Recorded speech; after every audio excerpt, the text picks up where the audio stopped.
I welcome you all my dear students to my channel Engineer Study। आप सबका मेरे channel engineer study में स्वागत है।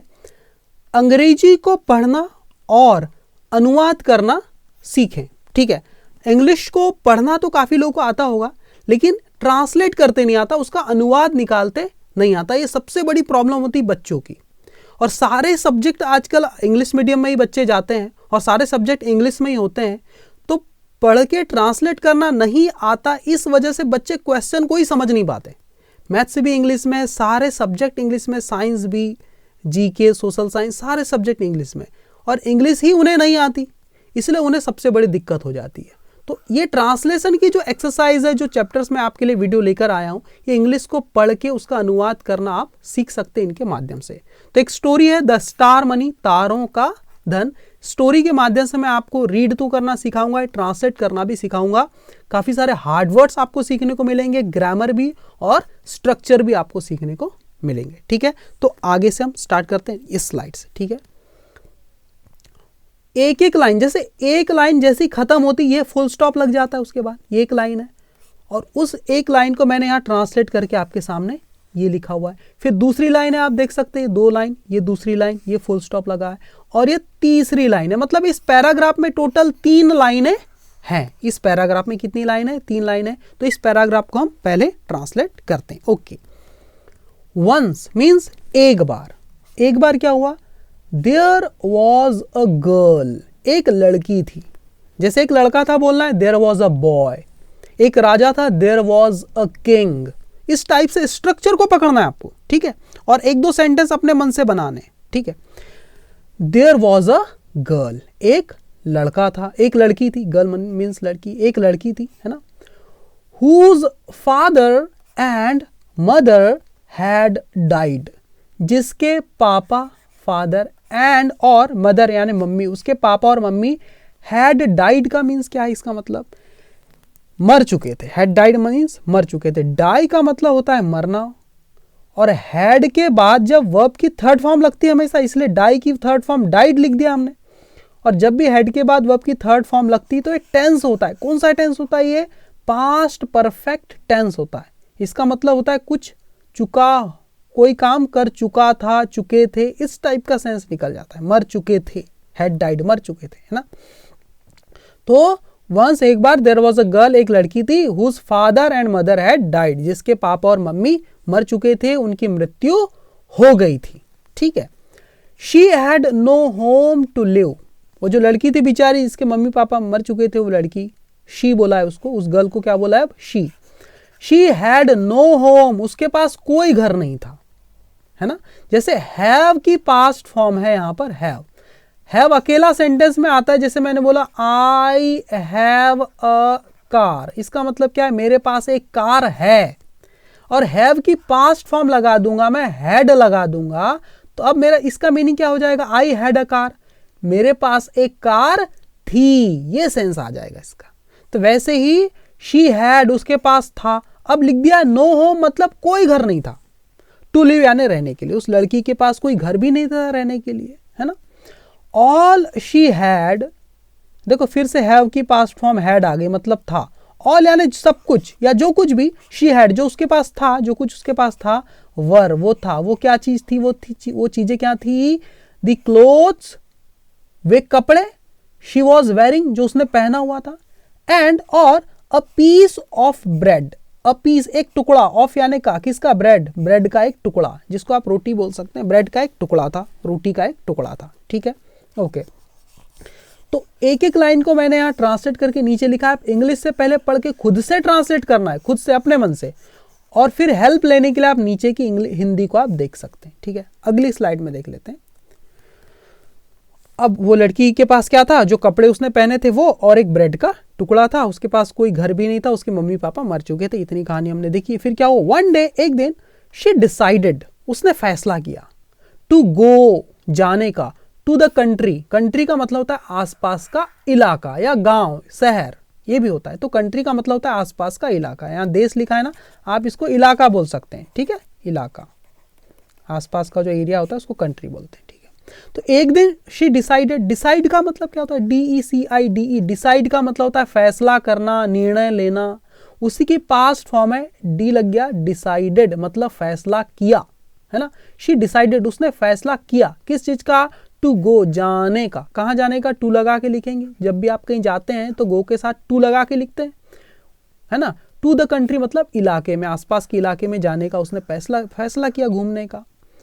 While she was walking down, while मतलब के दौरान या जब she was walking, जब वो चल रही थी, वॉक करना पैदल चलना, पैदल चल रही थी, डाउन यानी नीचे सड़कों पर, जब वो सड़कों पर अपने आसपास के इलाके की नीचे जब चल रही थी, तब क्या हुआ, she met, देखो मीट यानी होता है मिलना, उसी की पास्ट फॉर्म है met, वो मिली, she met, वो मिली, किससे मिली, जब भी आप किससे मिलते हैं ना तो विद भी नहीं लगाना है और टू भी नहीं लगाना है, विद या टू नहीं लगाना है, सीधे लिख देना आप किससे मिले थे, है ना।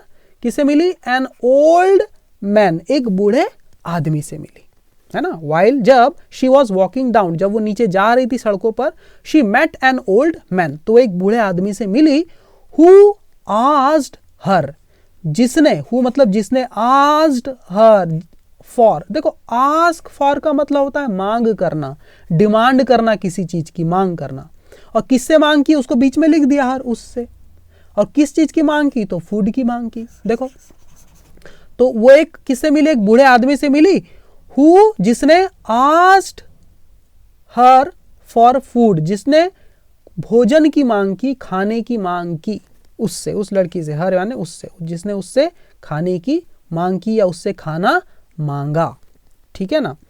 तो आस्क फॉर जो होता है, आस्क के साथ आप फॉर लगाते हैं, इसका मतलब होता है किसी से कोई मांग करना, डिमांड करना किसी चीज की, ठीक है ना। जैसे उसने मुझसे पैसों की मांग की, कोई लड़का है, उसने मुझसे पैसों की मांग की, तो मैं कैसे बोलूंगा, ही आस्क्ड मी, मुझसे मांग की तो मी पहले लिख दूंगा, फिर फॉर लगाना है, he asked me for money, उसने मुझसे पैसों की मांग की। तो इस टाइप से आपको स्ट्रक्चर को पकाना है, ठीक है। अगली line, she was a kind girl, वो जो लड़की थी गरीब, जिसके मम्मी पापा की डेथ हो चुकी थी, वो लड़की थी, she was a kind girl, वो एक दयालु लड़की थी, यानी एक काइंड यानी दयालु, गर्ल लड़की, वो एक दयालु लड़की थी।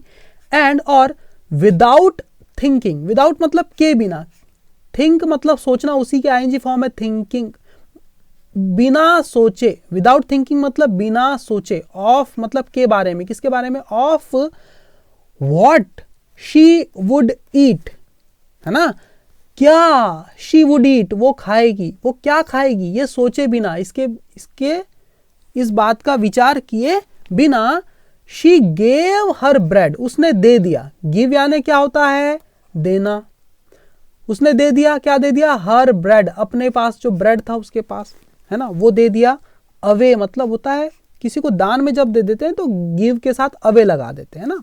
She gave her bread away मतलब उसने अपना दान, अपना जो ब्रेड था ऐसी फ्री में दे दिया, दान में दे दिया।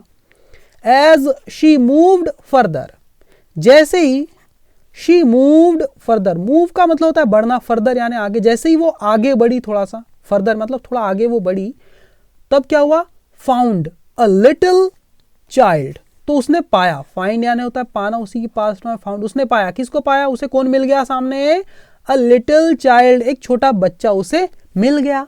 शिवरिंग मतलब कपकपाते हुए, विद कोल्ड मतलब ठंड से कपकपाता हुआ एक छोटा बच्चा उसे मिल गया जैसे ही वो आगे बढ़ी तब, ठीक है। फिर क्या हुआ,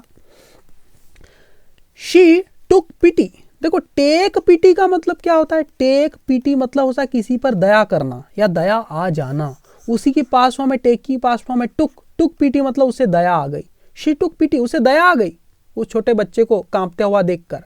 एंड और गेव अवे मतलब उसने दे दिया फिर से दान में, गिव अवे की पास फॉर्म गेव अवे, दे दिया, हर फ्रॉक अपना फ्रॉक भी दे दिया, टू द लिटिल चाइल्ड, किसको दिया, टू लगा के लिखा है, द यानी उस लिटिल चाइल्ड मतलब छोटे बच्चे को, उस छोटे बच्चे को अपना फ्रॉक भी उसने दे दिया दान में, ठीक है।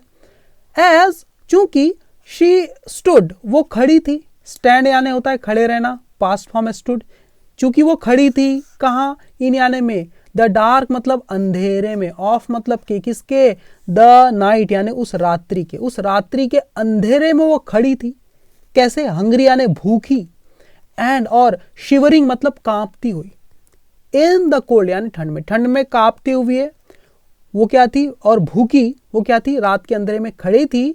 तभी क्या हुआ, एज मतलब चूंकि, इसीलिए तभी क्या हुआ, अ फ्यू मतलब कुछ, स्टार्स यानी तारे, कुछ तारे, फेल मतलब होता है टूटकर गिरे, फॉल यानी होता है गिरना, उसकी पास में फेल यानी गिर गए, फ्रॉम यानी से, कहां से, द स्काई यानी आसमान से, कुछ तारे आसमान से टूटकर गिरे, नीचे गिर गए, है ना, ठीक है।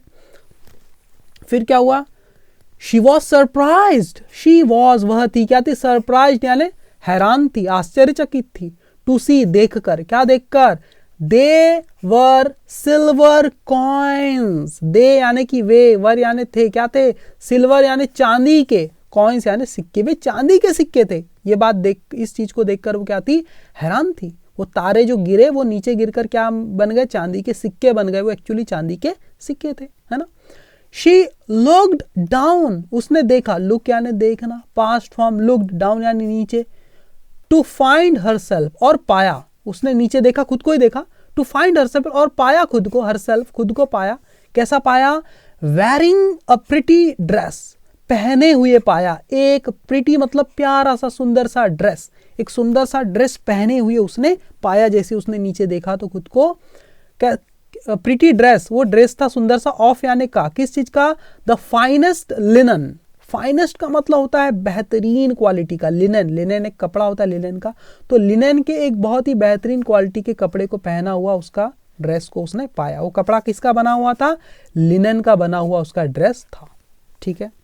शी टुक द कॉइन्स, उसने क्या कर लिया, ले लिया, टेक यानी होता है ले लेना, पास्ट फॉर्म में टुक, उसने ले लिया, पकड़ लिया, द कॉइन्स उन सिक्कों को, एंड और वॉज और वो थी, नेवर यानी कभी नहीं, पुअर यानी गरीब, अगेन यानी पुनः, वो पुनः कभी भी गरीब नहीं हुई, ठीक है। उसने उस सिक्कों को रख लिया चांदी की काफी सारे, और वो फिर से कभी गरीब नहीं हुई, ठीक है। तो कैसी लगी स्टोरी, आप क्या करना, पहले खुद से पढ़ना एक एक लाइन को, ठीक है, और नीचे खुद से ट्रांसलेट करने की प्रैक्टिस करना पहले, और जहां दिक्कत होती है आप नीचे हिंदी मीनिंग आपके सामने लिखा हुआ है उसको पढ़ के आप समझने की कोशिश करना, और अपने इन वीडियोस को अपने फ्रेंड के साथ, फैमिली के साथ, रिलेटिव्स के साथ आप जरूर शेयर करना, ठीक है। वीडियो कैसी लगी कमेंट करके बताना। Thank you very much my dear student.